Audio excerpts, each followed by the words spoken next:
Hello all.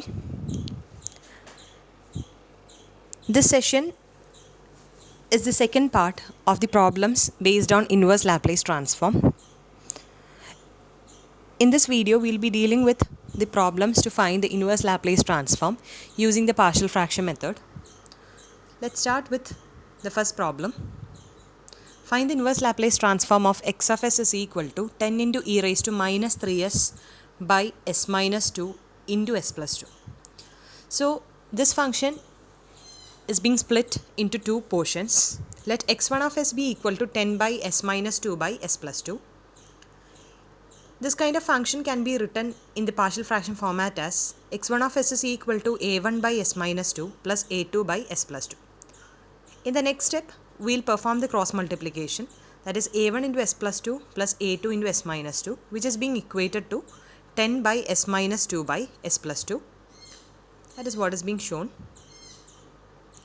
And as usual, we will find out the values of a1 and a2 by putting s is equal to minus 2 and by putting s is equal to 2. We get the value of a1 as 10 and we get the value of a1 as 2.5 and we get the value of a2 as minus 2.5. That is being substituted in the equation of x1 of s, where 2.5 is taken outside and we get 2.5 into 1 by s minus 2 minus 1 by s plus 2. Again, we know that the inverse Laplace transform of s minus 2 is e raised to plus 2t and the inverse Laplace transform of s plus 2 is e raised to minus 2t. Therefore, taking the inverse Laplace transform, we get the inverse Laplace transform of x1 of s, that is x1 of t, as 2.5 into e raised to plus 2t minus e raised to minus 2t into u of t. That is being denoted by equation number 1. Along with that, we are going to apply the time shifting property of the Laplace transform. We know that the time shifting property of Laplace transform is given by x of t minus t naught. Laplace transform will give you x of s into e raised to minus st naught. Actually, our x of s was of the form x1 of s into e raised to minus 3s, where the value of t naught is equal to 3. Hence, x of t will be the time shifted version of x1 of t. That is, we will shift t by an amount of 3. T minus 3 will come in all the places where there was only t. Hence, we get the final inverse Laplace transform x of t as 2.5 into e raised to 2t. E raised to 2t, it was x1 of t. Instead of t, we will write t minus 3. E raised to 2t minus 3 minus of e raised to minus 2 into t minus 3 whole into, instead of u of t, we will write u of t minus 3. So that is your final inverse Laplace transform x of t. Moving on to the next problem, we need to find out the inverse Laplace transform of x of s is equal to s plus 1 into s plus 3 by s plus 2 into s plus 4. We had already said in the introductory session that the partial fraction can be applied only to proper fractions. That is, only when the degree of numerator is less than the degree of denominator. But in this case, you can see that the degree of numerator is equal to the degree of denominator. So this is actually an improper function. So if you want to convert an improper function to a proper function, we'll first perform the long division method. Long division is performed by dividing the numerator by denominator. Hence for performing the long division, we first expand the numerator as well as the denominator and we'll perform the long division. So the numerator is expanded as s square plus 4s plus 3 and the denominator is expanded as s square plus 6s plus 8. That is being subjected to the long division, where we get the quotient as 1 and the remainder as minus 2s minus 5.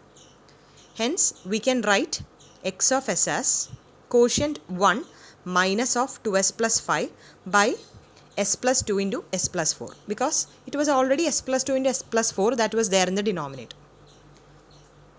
This is your equation 1, gives you a full x of s. Now, we will be just splitting the x of s into two sections. x1 of s, which is 2s plus 5 by s plus 2 into s plus 4, and 1, which is the first term, that is a constant. So you don't have to apply any partial fraction method for finding its inverse Laplace transform, whereas you want to apply the partial fraction method for finding the inverse Laplace transform of x1 of s. As usual, we'll find out the inverse Laplace transform by using the partial fraction method of 2s plus 5 by s plus 2 into s plus 4. We'll equate it to a1 by s plus 2 plus a2 by s plus 4. That is your equation number 2. Next step, as usual, we'll take the cross multiplied product, and that is being equated to the numerator, that is 2s plus 5. We'll put s is equal to minus 4 and we'll get the value of a2 as 1.5, and on substituting s is equal to minus 2, we will get the value of a1 as 0.5. In the next step, we'll substitute the values of a1 and a2 in equation number 2. Equation number 2 was just before the partial fraction expansion, and we'll substitute there so that we'll get 0.5 by s plus 2 plus 1.5 by s plus 4. Hence, x of s totally we can write it as 1 minus 0.5 by s plus 2 plus 1.5 by s plus 4. Again, it is of the form 1 by s plus 2 and 1 by s plus 4 multiplied by 0.5 and 1.5, which is equal to 0.5 e raised to minus 2t plus 1.5 e raised to minus 4t within the bracket. And we know that the inverse Laplace transform of 1 is nothing but the delta function delta of t. Hence, the total inverse Laplace transform x of t, we get it as delta of t minus 0.5 e raised to minus 2t plus 1.5 e raised to minus 4t into u of t. That is the total value of the inverse Laplace transform. Next is a tutorial question.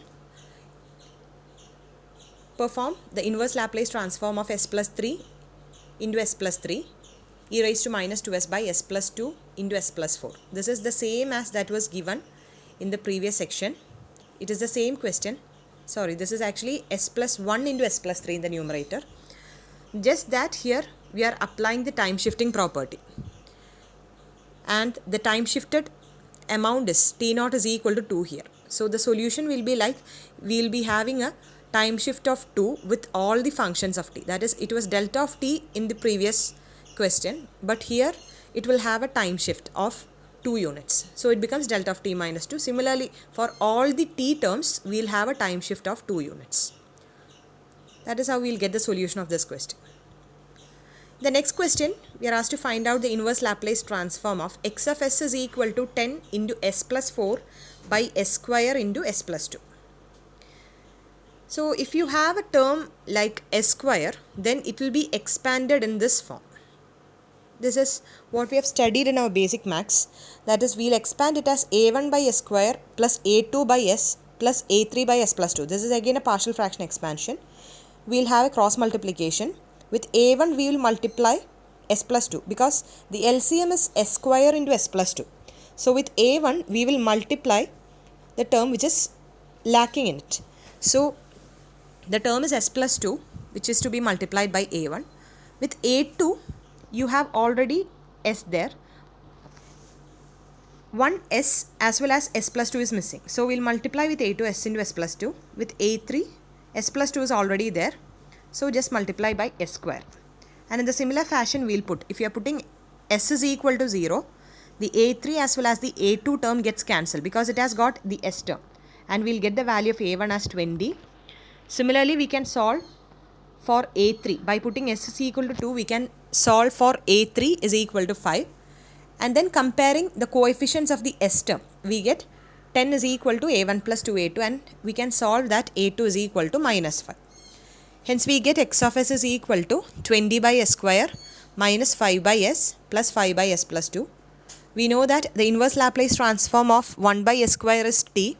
Hence, 20 by s square is inverse Laplace transform of 20 into t minus 5, 1 by s is u of t itself, minus 5 plus 5 into e raised to minus 2t, because s plus 2, 1 by s plus 2's inverse Laplace transform is e raised to minus 2t. Hence, the final inverse Laplace transform becomes x of t is equal to 20t minus 5 plus 5 e raised to minus 2t into u of t. Next question is also an improper function, an example of improper function, 2s cube minus 9s square plus 4s plus 10 whole divided by s square minus 3s plus 4. Here also first we perform the long division and we get the quotient as well as the remainder, and we get x of s of the form 2s minus 3 plus 3s minus 2 by s square minus 3s minus 4. Now let x1 of s be 3s minus 2 by s square minus 3s minus 4. The denominator is factorized as s minus 4 into s plus 1. And as usual we perform the partial fraction and we get the value of a1 as 2 and a2 as 1 by putting s is equal to 4 and by putting s is equal to minus 1. And we find the inverse Laplace transform. We get it as 2 by s minus 4 and 1 by s plus 1. So we'll take the inverse Laplace transform of 2s minus 3 was already there, which was the quotient after performing the long division. 2s minus 3, that is the 2 into delta dash of t, because it is the derivative property of Laplace transform. 2 into delta dash of t means 2 into d by dt of delta of t minus 3 into delta of t. A constant has got its inverse Laplace transform as constant multiplied by delta of t. So 3 will have the inverse Laplace transform 3 into delta of t. 2 by s minus 4, that is again of the form 1 by s minus 4, which has got the inverse Laplace transform e raised to 4t multiplied by 2 into u of t plus e raised to minus t into u of t, because 1 by s plus 1 it is e raised to minus t into u of t. So here it's clear that if it is an improper fraction, if the given polynomial, if it is an improper fraction, it will consist of derivatives of delta function plus delta function terms plus other factors that is obtained by using the partial fraction method. Now this is actually last problem. Find the inverse Laplace transform of x of s is equal to s plus 3 by s square plus 10s plus 41 is given. So this is again rewritten as s plus 3 by s plus 5 whole square plus 4 square, because we know that s plus 5 whole square means it is of the form s square plus 10s plus 25 plus 4 square means 25 plus 16, that will give you 41. So this s plus 3 can be rewritten as s plus 5 minus 2. Actually this kind of substitutions that we are making, it is in order to get this particular function in terms of the standard function. So we'll rewrite it like this: s plus 5 minus 2. S plus 3 can be written as s plus 5 minus 2 by s plus 5 whole square plus 4 square. Again we are splitting the term as s plus 5 by s plus 5 whole square plus 4 square minus 2 by s plus 5 whole square plus 4 square. And this is s plus 5 by s plus 5 whole square plus 4 square minus, instead of 2 we can write minus half into 4 by s plus 5 whole square plus 4 square. Actually this substitution is also made to get it of a standard form. So by taking the inverse Laplace transform we get, because of the presence of this s plus 5, it is sure that we will have a term e raised to minus 5t. And after this plus 5, that is if you are excluding this plus 5, instead of that plus 5 only we are giving e raised to minus 5t, we will only have the term s by s square plus 4 square, which is nothing but the Laplace transform of cos omega t. Here omega is 4. So the first section's inverse Laplace transform becomes e raised to minus 5t cos 4t ut, and the second section's it becomes half into e raised to minus 5t sin 4t into u of t. This is actually 1 by 2. It is by mistake written as 1 by 5 minus half into e raised to minus 5t sin 4t into u of t. So that's all about the final Laplace transform of x of s is equal to s plus 3 by s square plus 10s plus 41.